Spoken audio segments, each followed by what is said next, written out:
താങ്കളുടെ തന്ത്രി കൂടിയാണോ? ഏക ദളിത് തന്ത്രിയ തിരുവിതാംകൂർ കൊച്ചിൻ ദേവസ്വം ബോർഡുകളുടെ അംഗീകാരമുള്ള തന്ത്രി പാനൽ ഉൾപ്പെട്ടിട്ടുള്ള ഏക രാജ്യത്ത് തന്നെ നമ്മളേ ഉള്ളൂ ആ സമൂഹത്തിന്റെ തന്ത്രിയായിട്ട്. അട്ടപ്പാടിയിൽ ആശ്രമം ഉണ്ടെന്നല്ലേ പറഞ്ഞത്? തീർച്ചയായും. ഈ ആശ്രമത്തിൽ വരുന്നവരാരൊക്കെയാ? അവിടുത്തെ മക്കൾ തന്നെ അവിടെയുള്ളവർ വരും, അവരുടെ പുറത്തുനിന്നെല്ലാം കാണാൻ വരും.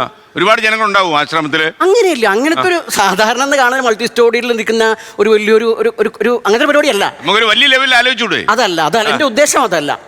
ഞാൻ എന്റെ ആത്മീയത, എന്റെ പ്രവർത്തനങ്ങൾ വെച്ചാൽ തദ്ദേശീയ ജനവിഭാഗങ്ങളുടെ അവകാശങ്ങൾ, അവർക്ക് ആത്മീയ സ്വാതന്ത്ര്യവും ആത്മീയ അവകാശമുണ്ട്. അതൊക്കെ മാറ്റിമറിക്കപ്പെടുന്ന ഈ കാലഘട്ടത്തിൽ അവരുടെ കൾച്ചർ, ആ കൾച്ചർ നിലനിൽക്കാൻ വേണ്ടിയിട്ടാണ് ഞാൻ ആത്മീയത മുന്നോട്ട് വയ്ക്കുന്നത്. കൂടാതെ ഞാൻ പറഞ്ഞു കഴിഞ്ഞു, ദേവസ്വം ബോർഡ് എല്ലാവർക്കും അവകാശപ്പെട്ടതാണ്. അവിടെ അവസര സമത്വം വേണമെങ്കിൽ അവരുടെ റെപ്രസെൻറ്റേഷൻ വേണം. അതെനിക്ക് കിട്ടിയിട്ടുണ്ട്, അത് ചെയ്യുന്നുണ്ട്. കൂടാതെ ഇതുമായി ബന്ധപ്പെട്ട് സാമൂഹികമായിട്ട് ഒരുപാട് കാര്യങ്ങൾ, ഞങ്ങളുടെ ആചാരങ്ങളാണ്. ഇപ്പോൾ സംസാരിച്ചു തുടങ്ങിയാൽ മന്ത്രോധവും കൂടോത്രവും പറയുന്നത് മുഴുവൻ ഞങ്ങളെയാണ് പറഞ്ഞുകൊണ്ടിരിക്കുന്നത്. സാധാരണ ഒരു സ്വാമി എന്നൊക്കെ പറഞ്ഞ ഒരു ലുക്ക് ഇതുപോലൊക്കെ ആയിരിക്കണം. അപ്പോൾ താങ്കൾക്ക് അങ്ങനെ ലുക്ക് ഇല്ല.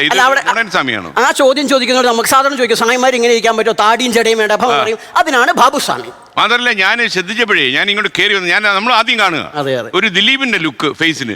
അത് സ്ഥിരപ്പ ആൾക്കാർ പറഞ്ഞോണ്ടിരിക്കും, സന്തോഷം. അതല്ല, ഈ താങ്കളത് ചോദിച്ച് കേട്ടാന്ന് അറിയില്ല, ലേശം ദിലീപ് സംസാരിക്കുന്നത്. അല്ല, അത് ആദ്യം തൊട്ടിട്ട് എന്റെ സംസാരം ഇങ്ങനെ തന്നെയാണ്, അതങ്ങനെ തോന്നിപ്പോകുന്നത്. അപ്പൊ താടിയും ചെടിയും വെച്ച സന്യാസെങ്കിൽ അതാണ് ബാബുസ്വാമി. അല്ല, ഇതൊക്കെ ഇപ്പൊ ഇതെങ്ങനെ നടന്നു ചോദിക്കും, ഇയാൾക്ക് മുടി വെട്ടി നടന്നോണ്ട് ചോദിക്കും. അപ്പോഴാണ് നമ്മൾ അതിനാണ് ബാബസ്വാമി. ഈ വേഷം ആദ്യം പോലെ ഇങ്ങനെ തന്നെയാണ്? അല്ല, നമ്മള് മൊട്ടയടിച്ച് കൗബീനം പോലും ഇല്ലായിരുന്ന സമയം ഉണ്ടായിരുന്നു. അതിനുശേഷം കൗബീൻ എടുത്തു വന്നു, വെള്ളയും എടുത്തു വന്നു, കാവ്യ എടുത്തില്ല, കറുപ്പെടുത്തു വന്നു, പല വസ്ത്രങ്ങളും ധരിച്ച് അവസാനം വെച്ചാൽ വേഷങ്ങളെ കണ്ടിട്ടാണ് ആൾക്കാർ എന്നെ വന്ദിക്കുകയൊക്കെ ചെയ്യുന്നത്.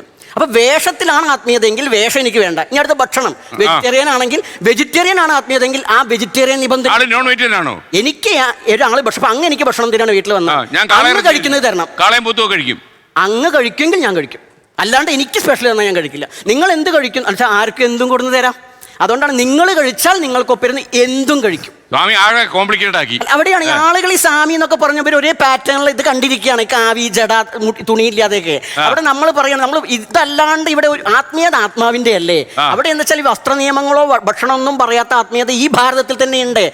അതാണ് ഞാൻ ഫോളോ ചെയ്യുന്ന കൗളമാർഗം എന്ന് പറയും. ലോകത്തെവിടെയായാലും ഏത് സമയത്തും 24 വാർത്തകളും ഓഗ്മെന്റഡ് റിയാലിറ്റി പാക്കേജുകളും എക്സ്പ്ലെയിനറുകളും വിശദമായി കാണാൻ ഞങ്ങളുടെ യൂട്യൂബ് ചാനൽ നിങ്ങൾക്ക് സബ്സ്ക്രൈബ് ചെയ്യാം.